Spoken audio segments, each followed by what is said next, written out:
শিক্ষার্থীবৃন্দ, আসসালামু আলাইকুম। আশা করি আল্লাহর অশেষ মেহেরবানিতে তোমরা ভালো আছো। আজকে আমরা পদার্থবিজ্ঞানের বল সংক্রান্ত গাণিতিক সমস্যা বলে নিয়ে আলোচনা করব। চলো, বোর্ডে আমরা দুটি অঙ্ক লিখে রেখেছি, দেখি অঙ্কগুলি কিভাবে সমাধান করা যায়। এখানে দেখো যে আর, জি এবং এম এর মান দেওয়া আছে। এই অঙ্কগুলি সাধারণত অভিকর্ষ ত্বরণ সম্পর্কিত সমস্যা বলি। তো এখানে দেখো আর হচ্ছে পৃথিবীর ব্যাসার্ধ, জি হচ্ছে ভূপৃষ্ঠে অভিকর্ষ ত্বরণের মান।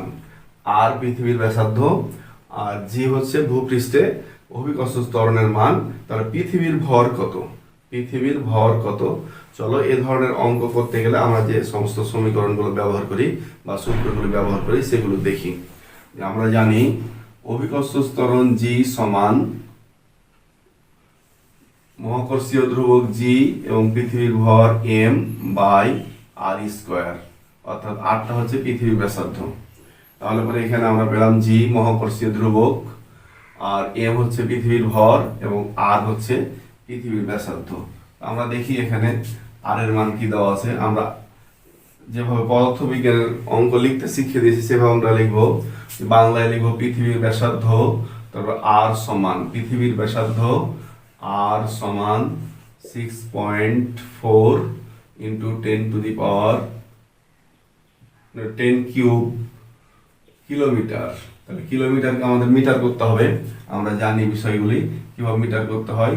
6.4 ইন্টু 10 কিউব ইন্টু 1000, অর্থাৎ 10 কিউব মিটার। তাহলে আমরা পাবো 6.4 into 10 to the power 6 metre. তারপরে দেখি আমরা জি এর মান দেওয়া আছে 9.81 মিটার পার সেকেন্ড স্কোয়ার। আমরা মহাকর্ষীয় ধ্রুবক জি এর মান জানি 6.67 into 10 to the power -11 newton metre square per KG square. তারপরে পৃথিবীর ভর আমরা বাংলায় লিখবো পৃথিবীর ভর এম সমান কত। তাহলে আগে বাংলাটা লিখবো, তারপরে সংকেত দিব, মানগুলো বসাবো। আর প্রত্যেকটা মান যদি কোনো কাজ কাম থাকে তাহলে কার্যক্রমগুলো আমরা সম্পন্ন করে নেব। অর্থাৎ এমকেএস পদ্ধতির মাধ্যমে সকল একককে প্রকাশ করতে হবে। তাহলে আমরা এবার দেখব যে মান বের করতে হবে এম এর। তাহলে এবার এম এর মান যদি আমাদের বের করতে হয় তাহলে কিভাবে লিখবো, বা যেটা বের করতে হবে সেটা বাম দিয়ে লিখবো আমরা। জি এম সমান জি আর স্কোয়ার, বা M equal to G R square by G. তাহলে এবার আমরা মানগুলি বসিয়ে দিই। জি এর মান 9.81 ইন্টু আর এর মান হচ্ছে 6.4 into 10 to the power 6 square. তারপরে জি এর মান হচ্ছে 6.67 ইন্টু 10 টু দি পাওয়ার -11। তাহলে পরে আমরা অঙ্কগুলি দেখি এবার কিভাবে সমাধান করতে হয়। আমি এর আগে বলেছি তোমাদেরকে এগুলো ক্যালকুলেটরের মাধ্যমে কিভাবে কাজগুলি করব। 9.81 আর 6.4 স্কোয়ার মানে হচ্ছে দুবার। 9.81 ইন্টু 6.4 ইন্টু 6.4, এটিকে আমরা গুণ করব। গুণ করার পর 6.67 দ্বারা ভাগ করব। আবারও শোনো, যে সংখ্যাগুলি আমাদের সূচক দেওয়া নাই সেই সংখ্যাগুলি আমরা আলাদাভাবে গুণ ভাগ করব, সূচক দেওয়া সংখ্যাগুলি আলাদা গুণ ভাগ করব। তারপরে কিভাবে বৈজ্ঞানিক পদ্ধতিতে বের করতে হয় সেগুলো আমরা কাজ করব। তো চলো ক্যালকুলেটরের মাধ্যমে আমরা কাজগুলি সম্পন্ন করি। আমরা ক্যালকুলেটরের মাধ্যমে পেলাম 60.24 আর গণিত। এখানে দেখো যে 10 উপর পাওয়ার 6 দুইবার, অর্থাৎ এরূপ। আর এখানে নিচে আছে মাইনাস, মাইনাসের কারণে এখানে প্লাস হবে। তাহলে পরে আমরা পাবো 10 টু দি পাওয়ার 23। আবার দেখো 10 টু দি পাওয়ার 6 স্কোয়ার মানে দুইবার, আর এখানে মাইনাস ছিল নিচে, ওপরে গেলে প্লাস হবে। তাহলে আমরা পেলাম 10 টু দি পাওয়ার 23। আমরা জানি বৈজ্ঞানিক পদ্ধতিতে প্রকাশ করার সময় দশমিক এক ঘর পর বসে। তাহলে এখানে 2 ঘর পর আছে, তাহলে বাম দিকে 1 ঘর চলে আসবে। তো বাম দিকে এক ঘর যদি চলে আসে তাহলে পরে এখানে এক ঘর যোগ হবে। আমরা জানি বাম দিকে এখানে নিয়ে আসতে গেলে এখানে এক ঘর যোগ করতে হবে আমাদেরকে। তাহলে আমরা লিখবো 6.024 ইন্টু 10⁻23 প্লাস 1, তাহলে হবে 6.02 ইন্টু 10⁻24। আমরা ভর পেলাম পৃথিবীর 6.02 ইন্টু 10⁻24। তাহলে আমরা দেখবো অতএব পৃথিবীর ভর, অতএব পৃথিবীর ভর সমান 6.02 ইন্টু 10⁻24 কেজি। এই হলো আমাদের উত্তর। আশা করি অঙ্কটি তোমরা বুঝতে পারছো যে আমরা কিভাবে ক্যালকুলেশনটা করলাম। যে এই যে যেগুলো সূচক নাই সেই সংখ্যাগুলিকে আমরা গুণ ভাগ করলাম আলাদাভাবে, সূচক সম্পর্কিত যে সংখ্যাগুলি সেগুলোকে আলাদাভাবে করলাম, তারপর বৈজ্ঞানিক নিয়মে প্রকাশ করলাম। আশা করি অঙ্কটি তোমরা বুঝতে পারছো। এখানে আমরা এম এর মান বের করলাম, যদি আমাদের কোনো সময় আর এর মান বের করতে হতে পারে।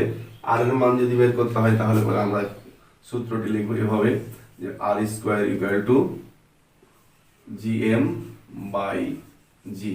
এখানে ক্যালকুলেশন করার পরে আমরা রুট ওভার করে দেব। ক্যালকুলেশন করার পর রুট ওভার করবো, তাহলে পরে আমরা অঙ্কটি করতে পেরে যাব। তাহলে অঙ্কের উত্তরটা আমরা এভাবেই পাবো। আমরা চলো দেখি যে 2 নম্বর অঙ্কটি কি লেখা আছে। পৃথিবীর পৃষ্ঠ হতে 60 কিলোমিটার উচ্চতায় অভিকর্ষ ত্বরণ কত? পৃথিবীর পৃষ্ঠ হতে বা ভূপৃষ্ঠ হতে 60 কিলোমিটার উপরে অভিকর্ষ ত্বরণের মান কত? পৃথিবীর ভর দেওয়া আছে 5.98 ইন্টু 10⁻24 কেজি এবং পৃথিবীর ব্যাসার্ধ দেওয়া আছে 6.37 ইন্টু 10⁻6 মিটার। তাহলে পরে আমরা অঙ্কটি কিভাবে করতে পারি?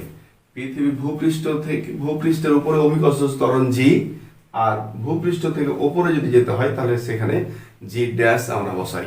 তাহলে পরে আমরা জানি এখানে সূত্র ব্যবহার করব জি ড্যাশ সমান GM বাই পৃথিবীর ব্যাসার্ধ আর প্লাস উচ্চতা আর হোল স্কোয়ার। আমাদের সূত্রটি হচ্ছে এটি। এখানে আমাদের পৃথিবীর ভর m দেওয়া আছে, এখানে পৃথিবীর ব্যাসার্ধ আর দেওয়া আছে, আর যে আর আমরা ব্যবহার করছি সে আর এখানে দেওয়া আছে ছোট হাতের আর, ভূপৃষ্ঠ থেকে যেটা উচ্চতা সেটা ছোট হাতের আর, ভূপৃষ্ঠ থেকে উচ্চতা দেওয়া আছে 60 কিলোমিটার, সমান হবে এখানে 10⁻³ মিটার। আমরা দেখলাম যে এখানে কিলোমিটার দেওয়া আছে, তাই আমাদেরকে এখানে মিটার করতে হবে। তাহলে পৃথিবী পৃষ্ঠ থেকে আমরা উচ্চতা পেয়ে গেলাম। এবার অভিকর্ষ ত্বরণ জি এর মান আমরা জানি 6.67 into 10⁻⁻11 newton metre square per KG square. তাহলে আমরা মানগুলো বসিয়ে দেব। জি ড্যাশ এর মান আমাদের বের করতে হবে। ভূপৃষ্ঠ থেকে উচ্চতা 60 কিলোমিটার উচ্চতায় অভিকর্ষ ত্বরণ জি এর মান কত, আমার এখানে জি ড্যাশ সমান কত, আমরা মানগুলি বসাবো। জি এর মান 6.67 ইন্টু 10⁻⁻11 ইন্টু ভর পাবো আমরা 5.98 ইন্টু 10⁻24, আর নিচে আমরা পাবো পৃথিবীর ব্যাসার্ধ 6.37 ইন্টু 10⁻6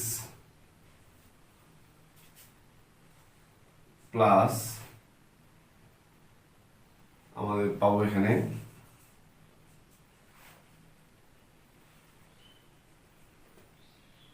60 ইন্টু 10⁻³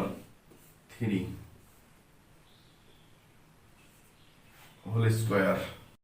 দেখো এখানে কিন্তু একটা নিচে ঝামেলা আছে। দেখো এখানে 10⁻6 আর 10⁻³ মানে 10³ এক কথায়। তাহলে পরে এই ধরনের ঝামেলা আমরা কিভাবে মারতে পারি? দেখো আমরা এটা কিভাবে করতে পারি যে 10⁻6 এটাকে 10³ করতে হবে। 10³ একই রকম যদি না হয় তাহলে আমরা কিন্তু এটা ঝামেলা মারতে পারবো না। তো ঝামেলাটা কিভাবে মারতে পারি? দুইটা পদ আছে আমাদের এখানে, এই পদ দুইটা আমরা দেখবো কিভাবে। একটা দেখো যে আমরা যদি এখানে কিউব করি তাহলে পরে 6370 into 10 cube plus 60 into 10 cube. এই সংখ্যাটাকে আমরা এইভাবে করতে পারবো যে তোমার এই 60 আর 6370 কে আমরা যোগ করে নেব। 6 আর 7 13, 3 হাতে থাকে 1, এখানে 4 আর 6 এত গুণিত 10 কিউব। এই সংখ্যাটা আমরা একদিক দিয়ে বের করতে পারি। এভাবে তোমরা যদি করতে পারো তাও সহজ হবে।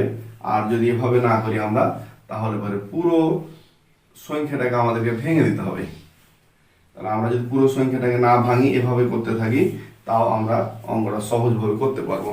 তো দেখি যে 6430 গুণন 10-এর উপর মানে 10 কিউব, এক কথায় এটা কিভাবে করা যায় দেখো।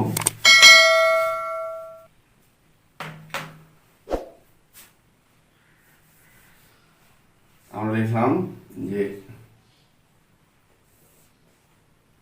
6430 গুণন 10 কিউব স্কোয়ার, আর উপরে থাকছে দেখো আমরা এই সংখ্যাটা আর এই সংখ্যাটা গুণ করব। গুণ করলে কত পাবো দেখো। তো দেখো এখানে যে 11 মাইনাস আর এখানে 24 হচ্ছে প্লাস, তাহলে এখানে আমরা পাবো 10 টু দি পাওয়ার 13। বিষয়টা দেখো যে আমরা এই দুটা গুণ করলাম আর এই যে সূচকের অঙ্কটা হিসাব নিকাশ করে আমরা পেলাম যে এখানে মাইনাস ওখানে প্লাস, তাহলে এখানে এবার আমরা হিসাবটা কিভাবে করতে পারি দেখো। যে আমরা এবার 39.88 কে এই 6430 আর 6430 দুইবার একে ভাগ করব। আমরা ভাগ করার ফলে যে সংখ্যাটা পাবো সে সংখ্যার সাথে আমরা সূচকের পরে বৈজ্ঞানিক পদ্ধতিতে হিসাবটা করব। 9.6 into 10 to the power minus 7 পেয়েছি আমরা এই দুইটার, আর এখানে পাবো আমরা 3 দুনি 6, তাহলে 6 বাদ দিলে 7 ইন্টু 10 টু দি পাওয়ার 7, তাহলে পরে আমরা পাচ্ছি 9.6। তাহলে এবার দেখো হিসাবটা কিভাবে আমরা করলাম। এখানে যেহেতু যোগ চিহ্ন দেওয়া আছে, যোগ চিহ্ন থাকার কারণে এখানে পাওয়ার যদি সমান সমান না হয় তাহলে পরে আমরা কিন্তু এটা যোগ করতে পারবো না, এই কথাটা আমাদের খেয়াল রাখতে হবে। এই জন্য আমরা 3টা শূন্য এখানে কমিয়ে দিয়ে এটার সাথে গুণ করে দিলাম। তাহলে গুণ করতে গেলে আমরা পেলাম যে তোমার 3টা শূন্য দ্বারা গুণ করলে 3 ঘর ডান দিকে চলে যাবে, ফলে 6370 পাবো আমরা। এই 6370 কে আর এই তোমার 60 কে আমরা যোগ করব।